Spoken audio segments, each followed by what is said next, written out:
Soalan bahasa standard sukar, Cikgu Iza akan bantu anda untuk menjawab soalan bahasa standard soalan 4 kertas 2.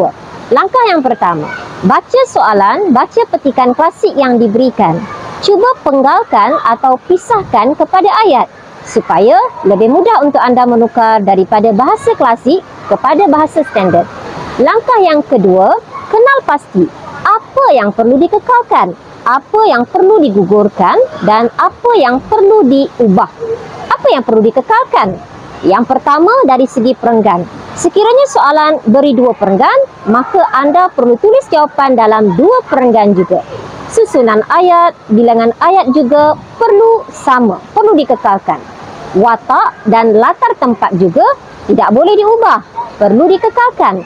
Dan bahasa istana juga perlu dikekalkan. Bagaimana pula dengan tanda baca? Tanda baca juga tidak boleh diubah, perlu dikekalkan. Jadi apa yang perlu diubah? Yang perlu diubah ialah partikel lah ataupun partikel pun. Sekiranya ada partikel ini, maka murid perlu gugurkan daripada jawapan anda. Dan yang perlu digugurkan juga ialah kata pangkal ayat. Kata pangkal ayat itu apa? Contohnya, sekiranya ada sebermula, al-kisah, maka syahadan, maka gugurkan perkataan ini dalam jawapan bahasa moden anda. Dan apa yang perlu diubah? Kosa kata klasik. Kosa kata klasik perlu ditukar, perlu diubah kepada bahasa Melayu moden. Langkah ketiga, garis semua perkataan yang tidak boleh diubah, yang perlu dikekalkan dalam ayat jawapan anda supaya proses menukar daripada bahasa klasik kepada bahasa Melayu moden lebih mudah.